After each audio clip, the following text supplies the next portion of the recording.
Hey everybody, welcome to another episode of the Deeper Waters podcast. I'm Andrea, joined by Brandon. What's up, guys? And today we have a special guest with us, Bobby Kirpas. Hi, guys. I was really tempted to say your full name, but That's okay. I won't. Oh, you should. Your boys, if they would listen, would get really excited, but let's be honest. Yeah, They're not listening. yeah. Love them 8th grade boys, but Yes.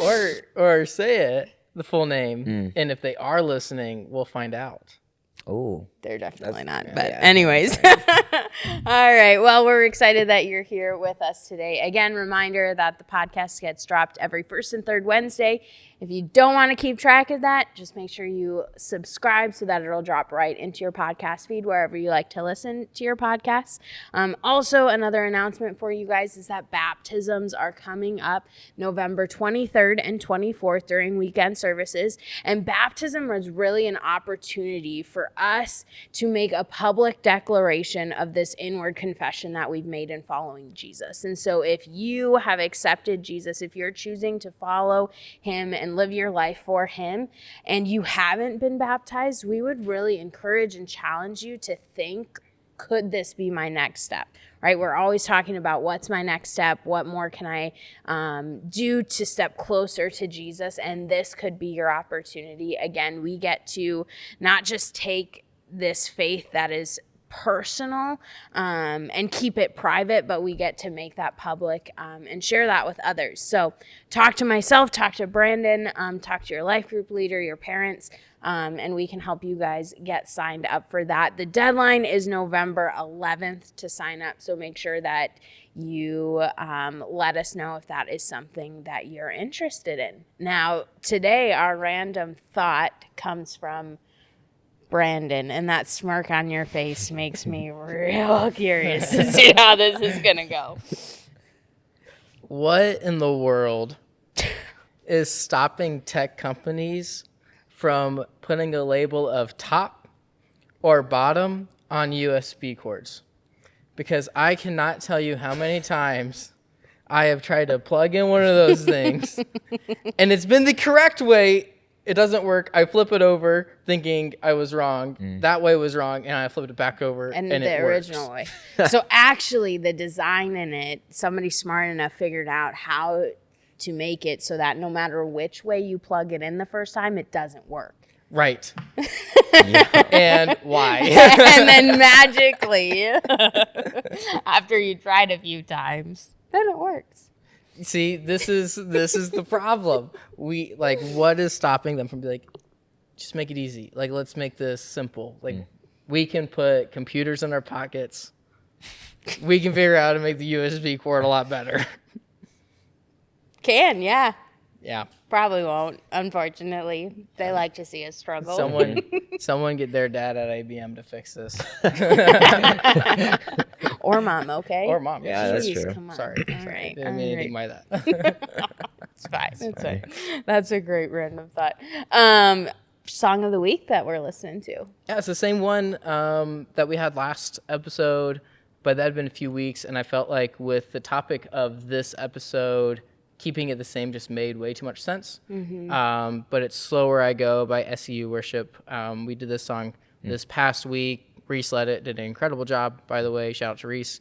But yeah, it just talks about, again, how the slower I go, the faster I arrive. And I like that line a lot of, like, sometimes we feel like we have to rush to the end. We have to rush to what we accomplish, but actually living the life that Jesus wants us to live and offers for us to live is slowing down and saying no to things and living simply and saying yes to him first and foremost. So I think that song is a good reminder of that in a world that is very fast-paced.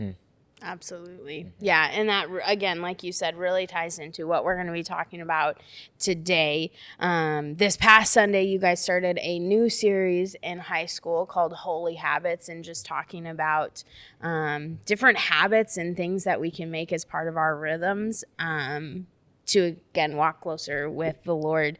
And talking about this idea of, like, how do we subtract things? Again, as you mentioned, we're in a fast-paced culture. Like, there's always something going on. There's always an opportunity. So how do we subtract things from our lives, especially when, I don't know if anybody else has this, but I struggle with some serious FOMO. And so how do we overcome that to make sure that we don't have so much going on that we leave little to no white space or margin to allow God to work in our lives.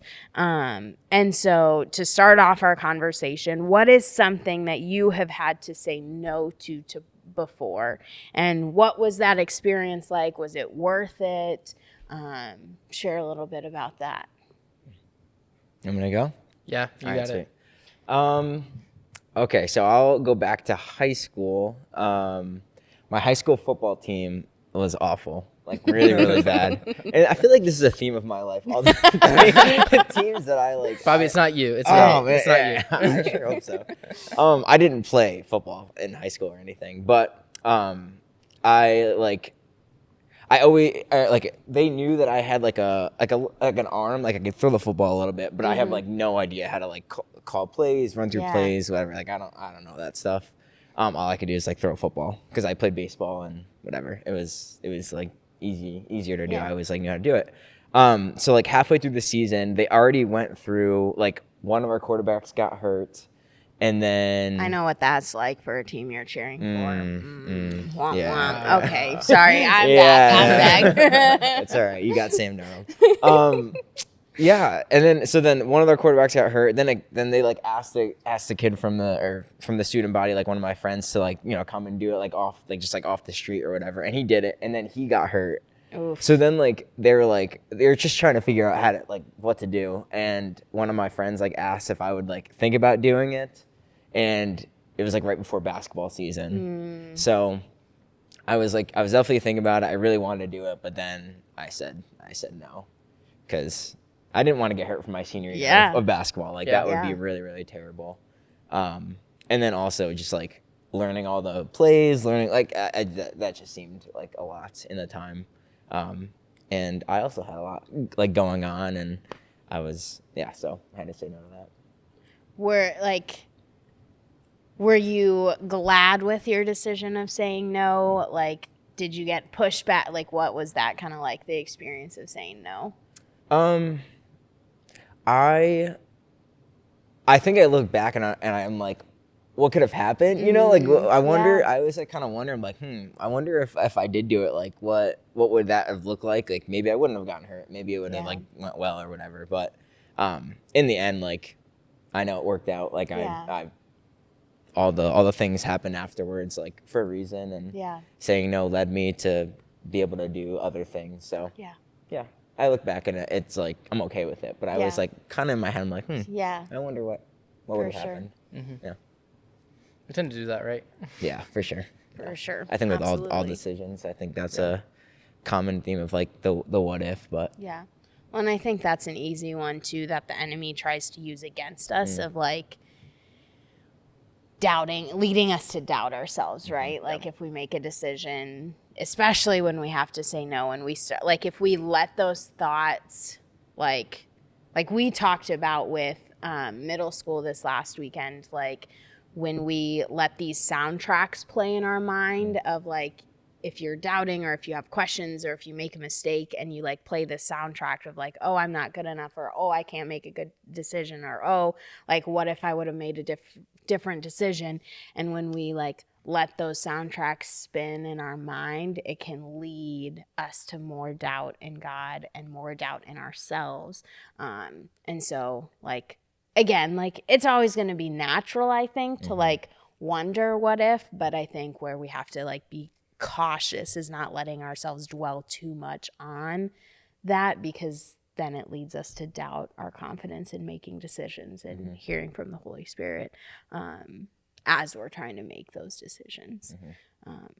But there's always going to be another option. Always. Like it's just it's never going to, like you're not going to have like one way, like the shining light's not going to go down like one, like there's going to be like 14, 15 different things that you can do, and like, or probably more than that, but like Yeah, have you ever seen the cereal aisle at Target? I mean, yeah, so many decisions. that's just part of our life is to Yeah. kind of go through those decisions. And And I think it's really easy to get stuck into that thinking, whether it's like finding the right spouse one day or the right career and the right job, like there is only one thing that God has for me. Choosing a college. choosing college, There's yeah. only one right option. Like, And that's Nope. not the case. God, like when we see scripture, like God calls us to things for sure, but oftentimes that can look like a bunch of different ways. And this lie that we tend to believe, like if I don't do the one thing that God is asking me to do in terms of picking the right college or picking the right career or whatever it is, then we failed. We failed God, and we can't fail God that easily. No. Come on, it takes a lot more than that. yeah, we're giving ourselves way too much credit if we think we can mess up his plans in that kind of way. And yeah, just to think that like it's okay. Like God gives us option. God gives us different desires that we can choose from, and those are good things to choose. Like to take some pressure off of those decisions. Yeah. How about you, Brandon? Do you have a story of a time where you had to say no and what that was like for you? Yeah, this is within the last year. The first year I was here, I helped plan next conference. I didn't have any outside things going on, so I thought it was a good fit. And yeah, it was. I learned a lot, and it was good. But then they came back and asked if I would rejoin the team, and more had gone onto my plate at that point in terms of I was in school, again, going back to school, and just other stuff going on. I thought it was a good idea to say no, and I'm very thankful I did. Just be able to just show up to the conference and be at the conference and enjoy it with those of you who came with was really beneficial to that. So yeah, being able to say no to that was just created way more space in my life, which was what I needed. So yeah, I think about there was a time a couple of years ago where there was somebody who like I was meeting with, and like we would hang out like pretty infrequently, but like she had asked like if we could meet more regularly because she had this class she was doing, and she like had to have like regular check-ins with somebody.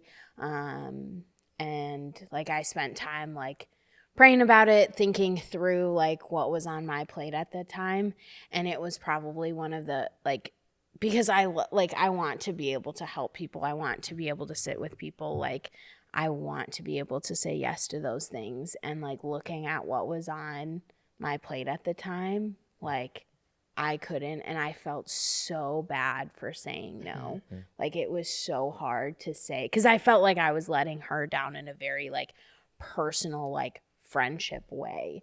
But like I just couldn't. And again, like I think that was the right decision. Like, and I know that like I just wouldn't have been able to show up for her the way that she needed in that space if I would have said yes to that. And so I think that that's sometimes too something that we can think about, like, is if you're saying yes to everything that comes into your path, like, are you able to really show up the best that you can to all of those things, right? Like, and each person is going to have a little bit different of a capacity, right? God has created each of us differently. And so some people like can take on a lot more and could have the same number of commitments and could say yes to one more thing, whereas somebody else couldn't. And so there are a lot of factors in that. But why do you guys think it's so hard for us to say no? Like, why is that such a struggle? I do think there is a consistency in thinking in the Western culture that the grass is always greener on the other side. There's always something like, if I'm not stepping into this new situation, then I'm missing out on everything good that it will bring. But maybe where you already are, the grass is greener. And like to stay in that situation, to be content where you are and the things that you are doing, instead of doing those things really well, feeling like you have to do all these other things and build your resume up and all this other stuff. And sometimes that's just not the case. And I do think that that forward thinking, which we should have a level of forward thinking, but having that to the extent of I'm never staying in the same spot, I'm never slowing down, I'm always going, can actually tend to hurt us more than help us. Yeah. I think I would say our mind has been conditioned to like always be moving. Like you know, just in front of you, like you have, like you said before, like we have a like a computer in our pocket, and we get to open it up and get whatever we want at the like at our fingertips. Yeah. So, like that's what we like. We're being like taught that that's like the norm. The normal. Yeah.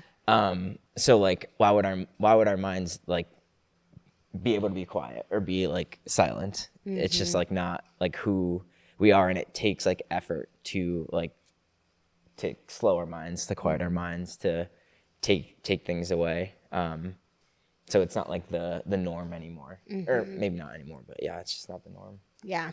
I think our access to technology has definitely influenced that, and the amount of news and media and all of that kind of stuff that we consume. Like, we are taking on way more than I think we were created to be exposed to. Like, there is so much happening, and when we're carrying that all, like, and that's not to say we can't have empathy for those things, and we can't, you know, or we shouldn't, or we should, you know, hide ourselves in a hole and not pay attention to what's going on. But I think it definitely, like, it impacts us and definitely leads us to feel like, oh, we have to know what's going on with everything, and we have to say yes to everything, and we have to keep going. And so I would definitely agree that, yeah, we've been conditioned by society and technology to say yes, because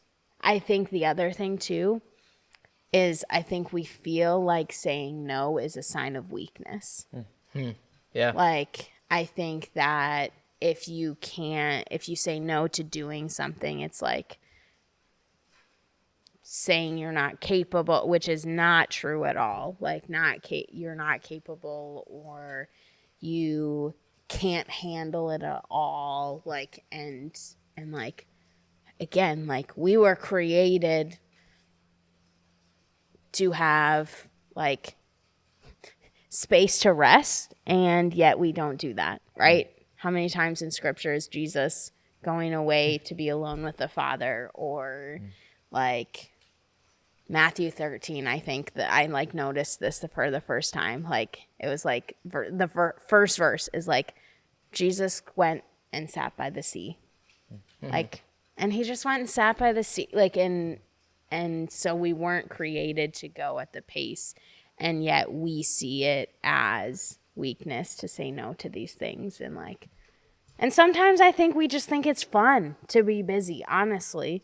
Like, I think people like want to do all those things because, again, they don't want to miss out. Like, FOMO is real, and that they just want to have fun, and they don't want to miss out on opportunities. There's a level of clout too with saying, "Hey, how are you? I'm busy." You know.